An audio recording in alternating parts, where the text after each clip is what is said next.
Hello, Scorpio. Welcome to the Plaid Sheep Oracle. For this round of readings, I have been asking, how do you access your magic?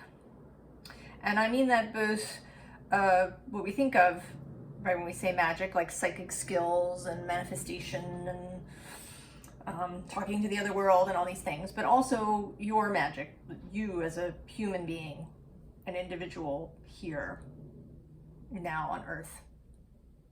And to get me started, I've been pulling a card from My Fairies Oracle by Brian Froud. And if you don't know his work, I would encourage you to go check it out. His illustrations are beautiful. Your card is Spirit Dancer.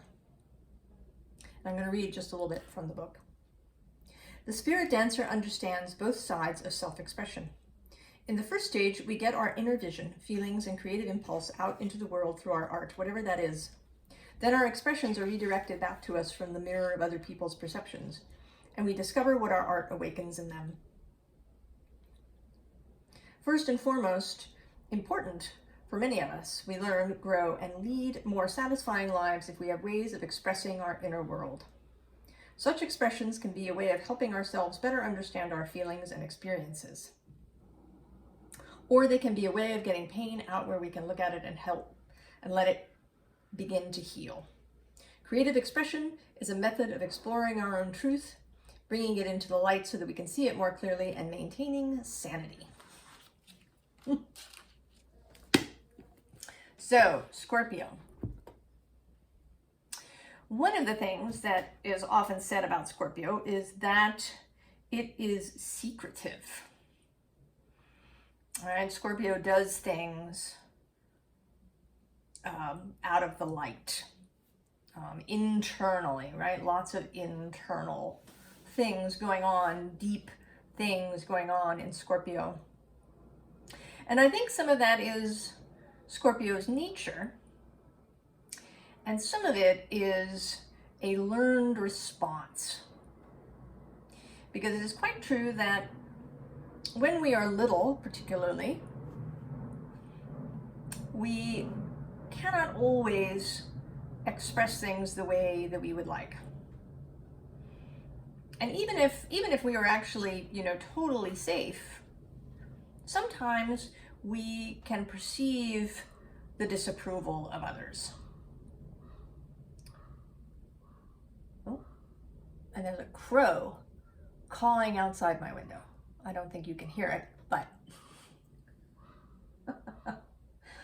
I'm going to take that as confirmation.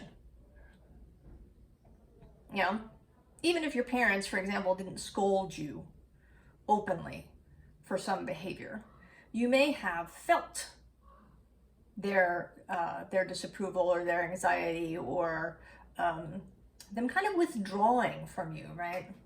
As Scorpio, you may have been really aware of subtle expressions from other people. So they may have inadvertently squashed some of your impulses. And Scorpio in particular, right, all of the water signs really, Cancer, Scorpio, Pisces, they have aspects, right? Actually, kind of all the groups of signs have aspects that were suppressed because of sort of societal or cultural disapproval. And in the case of the water signs, right, it's this emotional expression, feelings, emotions, water, consciousness, spirit, the feminine. So the first card coming out here for you is this Seven of Wands. And here's your light, and sometimes this card, just looks like an idea to me, but today the other wands, the other 6 wands, look like an audience that is disturbed, right? They're leaning away from this light rather than drawing closer to it. And this may have been your perception, Scorpio, or it could have been reality. I mean, you could genuinely have encountered resistance and negative responses to your self-expression. And it almost doesn't matter in some ways which it was from the internal point of view and from the result point of view. Whether people openly scolded you or whether you just felt it, the result is the same, right? A hiding of things. So there's these three cards that come out here now, and they go together. So there's this Five of Swords, the Devil, and the Five of Wands. And this Devil is coming out two ways. One, he's coming out as all of these internal restrictions that we create for ourselves in order to get along in our environment. And, right, that can be, you know, mental conflict, overthinking, second guessing yourself all the time. It can be, you know, actual strife with other people. Right? You can undermine yourself, not just by hiding, but you can do it by having conflicts with people all the time. I have known actually several Scorpios for whom this was a pattern, right? And I think that to some extent it was, right, it was trying to get out in front of it, right? This expectation that there's going to be resistance, so we're going to get out in front of it by pushing back first. Even before we encounter the resistance, we're already going to kind of be pushing back and creating this. Sometimes even feeling pride about it. I knew one person with a Scorpio sun who used to say very proudly that she was a bitch. You know, and what she meant really was that she was prepared to stand up for herself, but she often did it in this very confrontational way, so that she was proved right, that she needed to be this way, right? That the world was gonna, you know, take advantage of her if she didn't get out in front of it. But the other aspect of this Devil is the subversive aspect.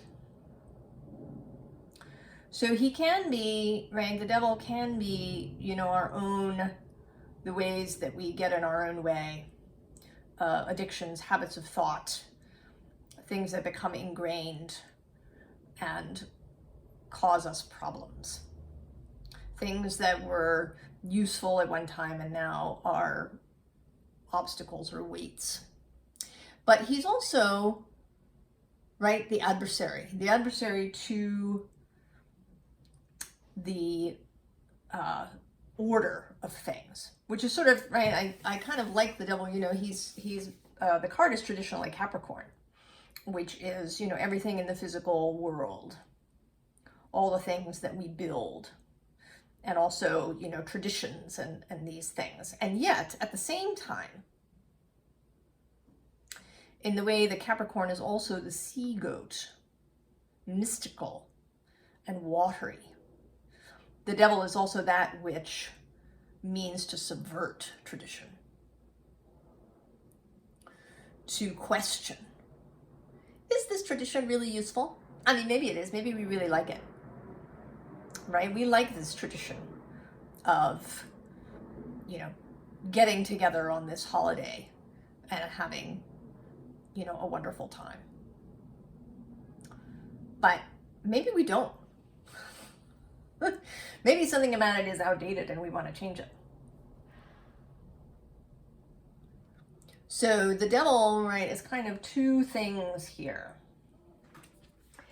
And the card that comes next is this Ten of Cups.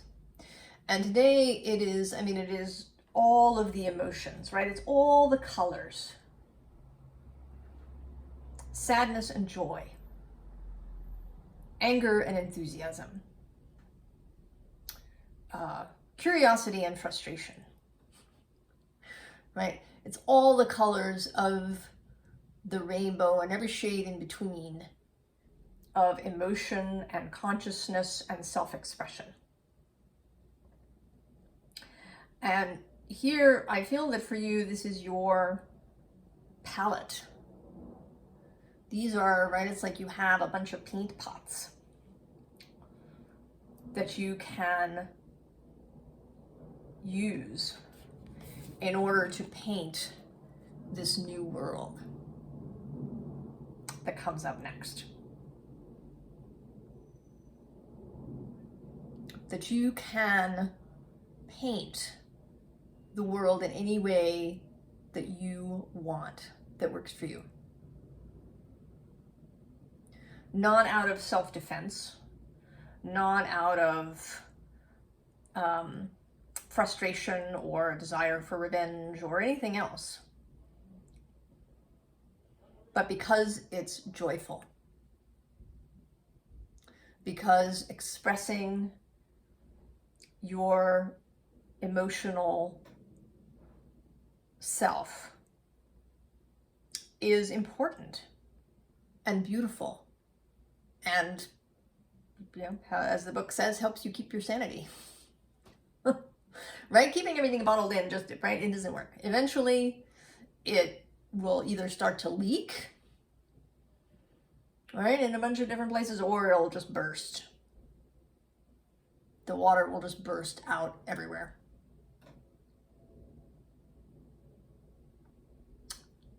And then, you'll sort of feel out of control.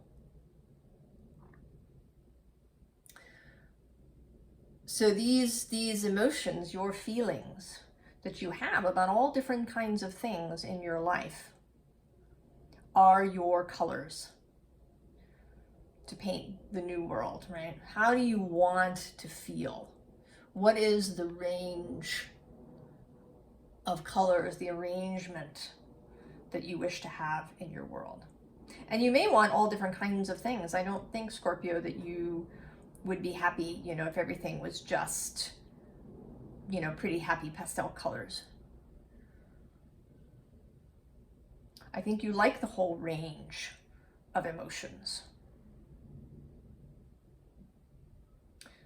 but expressed in, in a way that is healthy, that encourages well-being,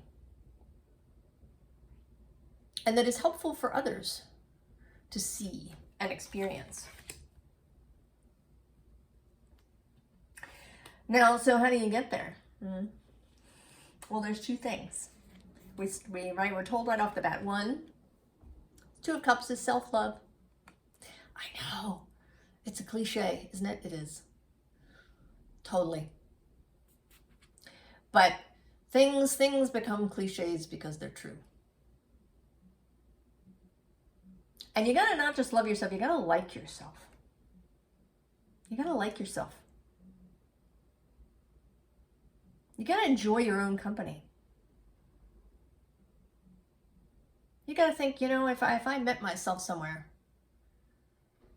I think I like her or him. I like that person.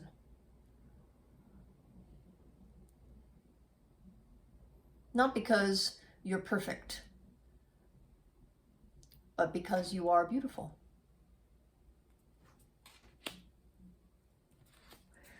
And this may require a change in perspective.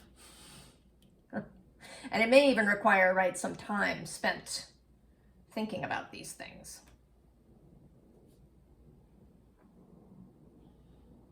This hanged man, kind of recalling Odin hanging from Yggdrasil. And Odin gives two things. He gives one of his eyes, and he gives 9 days of his time. And what he receives is knowledge of the runes. So there is an exchange here that happens, but it's not like, it isn't really a transaction. What it is kind of, right, like he gives up an eye because what he's giving up is a particular way of seeing, right? You know, if you lose an eye, your brain has to readjust. Initially, your depth perception goes away, right? You're used to having two eyes, and your brain uses the two eyes to create depth for you.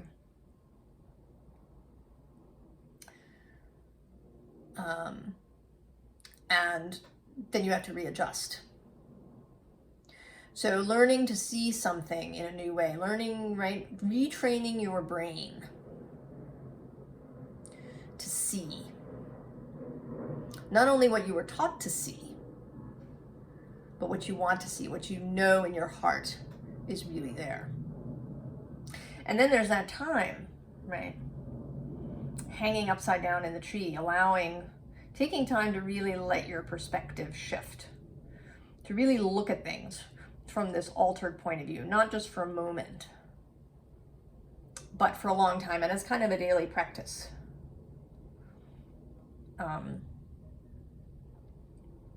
There's a book called Mindfulness, and the author's name is escaping me in the moment, but it's not in a Buddhist way, mindfulness, but in opposition to mindlessness. And the author is a psychologist and a professor, and she talks about a practice that she does of seeing new things about the familiar.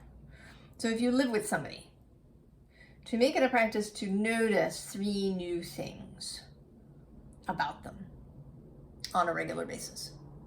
And you could do this, you know, for places, right? In the house that you live in, notice 3 new things about where you live, the neighborhood, one of your neighbors, right? A real practice of really looking and seeing.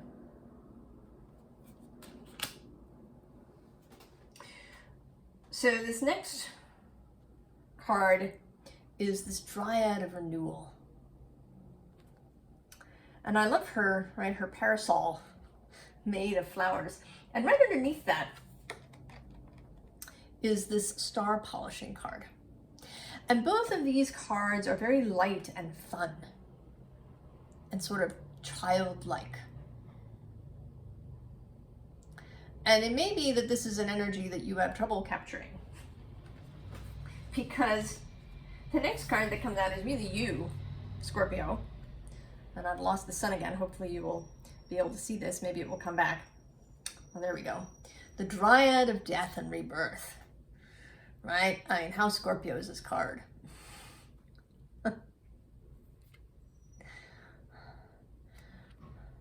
And I think, you know, as much as I would never wish for you to lose this deep, dark, autumnal self, Scorpio,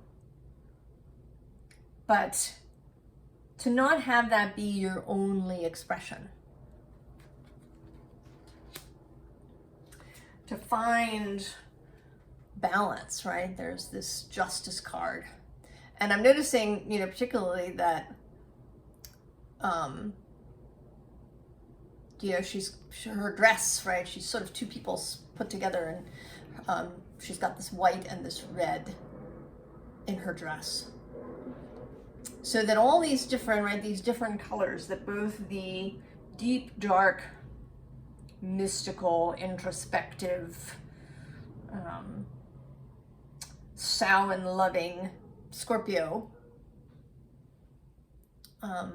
can live perfectly happily with a bright, shiny, sunny self that exists too, right? We are not just our sun. We all have other expressions. We have every sign in our chart, even if there's no actual placement there.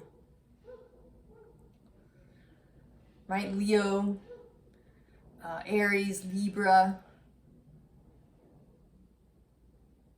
Gemini, you know, these these sort of lighter energies, fiery perhaps.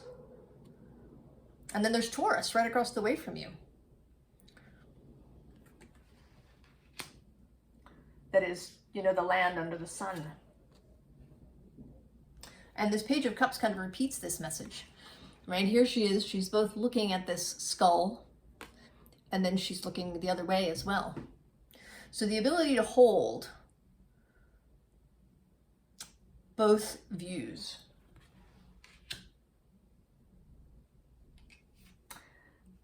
And also to allow a kind of drifting. To not necessarily need to control all of the emotions. That you can let people see them. Right? And here they are, the Watchers. The community. To allow people to see all the different sides of yourself.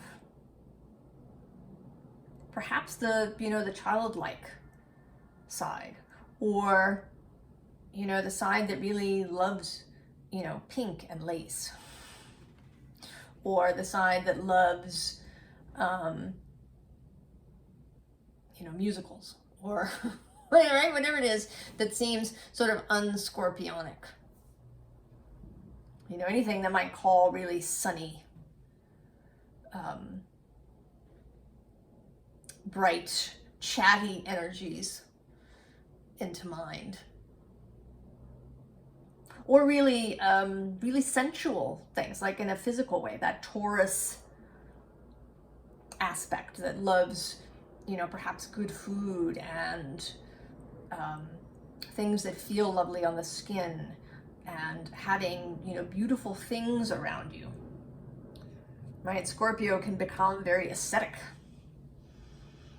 Right? Getting rid of possessions, not wanting to have things. Feeling that perhaps that's frivolous or materialist. To allow yourself these things when they are really joyful, and then to let people see that,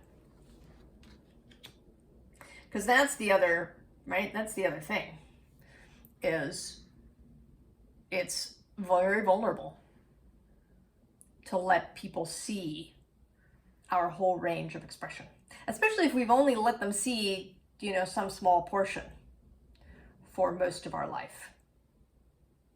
This spirit dancer, and I think I didn't show you this card. Did I at the top? I'm not sure now. But, she's got, right, there's all these things flowing off of her. Right? She's moving, right, she doesn't care who's watching. She's moving from her heart space. And so what does that do for us, right? Well, there's the Eight of Wands. Right? It's incoming energy. It's being uplifted. It's perhaps getting assistance, both physical and spirit. Not because that assistance wasn't offered before, but now we're willing to take this hand that's being offered.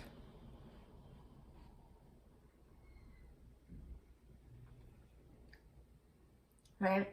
I have personally rejected help out of, sometimes it's pride, sometimes it's a desire to not appear vulnerable. Right? I rejected assistance when it was offered for these, reasons that didn't really make sense and were not in my real best interest. Right? It was my internal safety mechanism that is now, right, that's outdated. And that energy can then lift you beyond impediments. And here, this says the hideout, But I think really, right, it's whatever destination you would like, right? A new space. I mean, you are here watching a tarot reading, Scorpio. I think that there's something that you would like to change about how your life is now.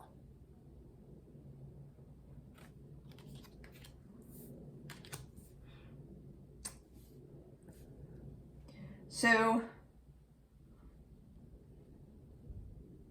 I just got in the mail my teeny tiny Rider Waite Smith deck.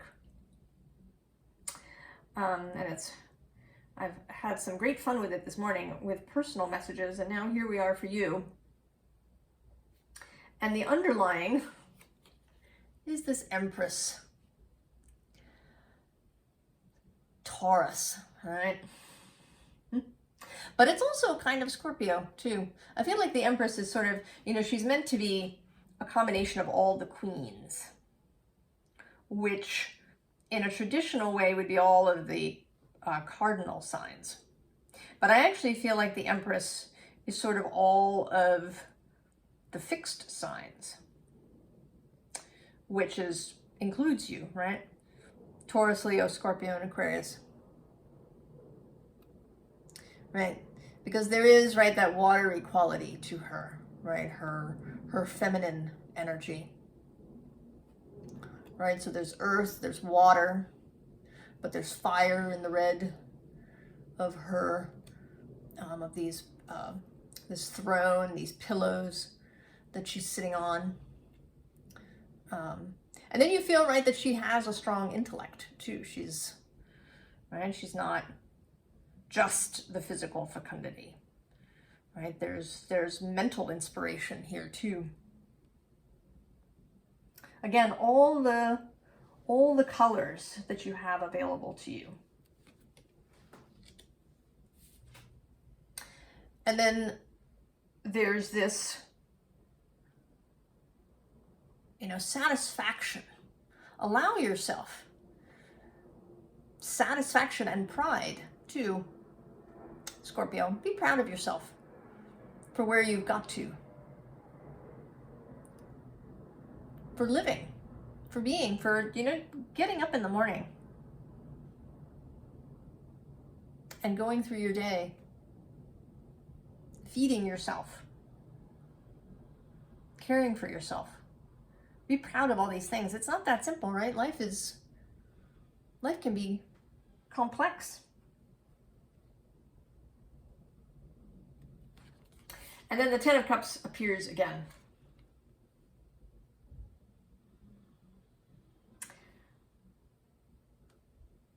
Happiness, joy, emotional fulfillment. And not alone, but with others. With others who love you, Scorpio. Who want to see you joyful and happy and content and satisfied. And who would like to see all of your expression. I mean, even people who you think are going to run away. You don't really know. Don't sell people short. Don't necessarily make assumptions if you have no actual evidence. If it's just you thinking, oh, if I show this, they'll leave. Give them credit for their own depth.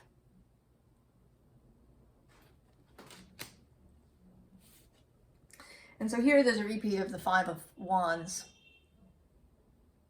Right? This temptation to strike out first. And this time it's joined by the Five of Cups, which is about perspective. Yeah. You know, are you staring at the Three of Cups that are spilled? Or will you turn around and look at the two cups that are still full?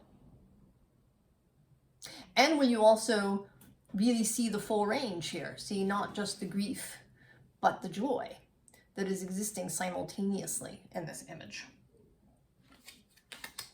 And between them is the Six of Cups, which is here really for me today about receiving, right?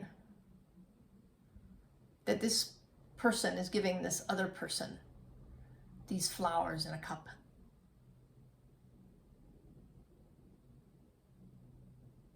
Allow other people, allow your own soul and spirit to give you these flowers. Accept the beautiful as well as the difficult.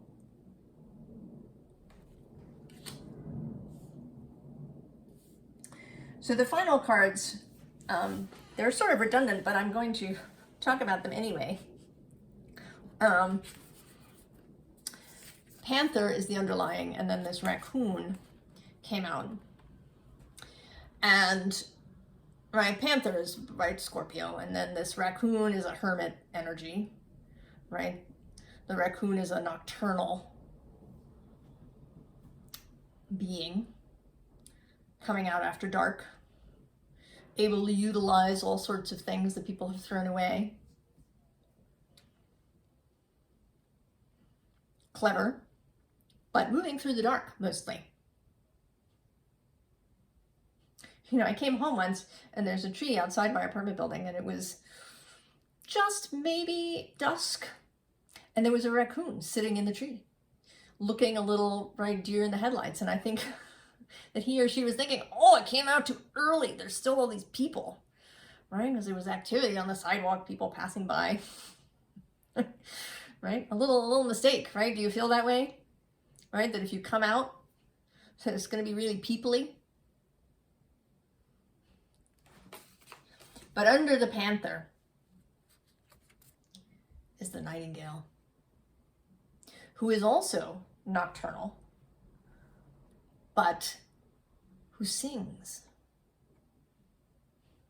right? Who, you know, attracts attention in the night.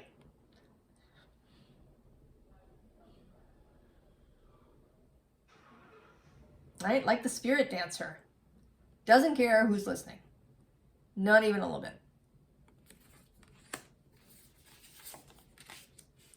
So then, right, that's the deal, Scorpio. To access your magic, you have to be willing to express yourself. And that may be through art, through actual physical manifestation, right? To write poetry or to paint or sculpt or, you know, make beautiful clothes or compose music if you have this, but also, you know, it doesn't have to be creative in that way, but just to express yourself, to let people see what you are feeling. And not just when you feel bad, right? It may be too that you got into a habit, you know, some of us may have gotten into a habit of always being cheerful because that was safe. But then I also know a young Scorpio person who dealt with her anxiety when she was a child by having meltdowns. There was stuff going on in her house that she didn't understand. It made her feel bad. And so she would just melt down. And, you know, that was how she dealt with it. And that, you know, people came and, you know, gave her attention when she was melting down. So that can be too, right? That we got used to just letting people see our more challenging aspects. So letting people see all of this and also letting yourself be it, even if there's nobody else in the room, letting yourself be joyful, be happy, be content. Not sitting there waiting for some other shoe to drop. Not wondering what the next problem is going to be. Not deciding that you have to dig to find every last answer, not getting caught up in endless healing and self-improvement. Allow yourself joy, allow yourself to be whole, Scorpio, because it's in wholeness that we find magic.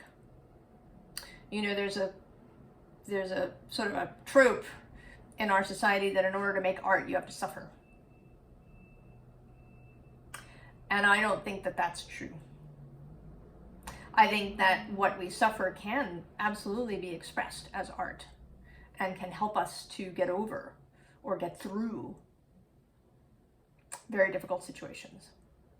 But I think that art can be made in joy. That art can be made out of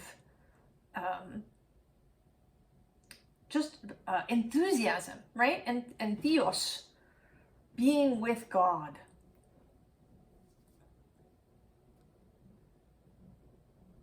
You know, Michelangelo's finding the figure in the marble, right? And chipping away everything that doesn't belong, right? That's not about suffering. That's about joy, right? It's about seeing what's there that might not be visible to other people.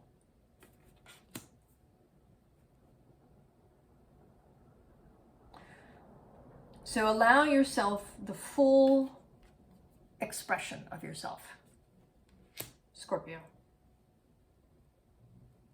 And you will find then that, right, you receive answers, information, assistance, inspiration.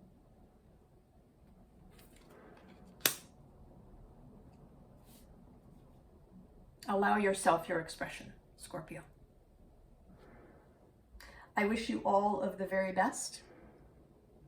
I will see you next time. So long, Scorpio.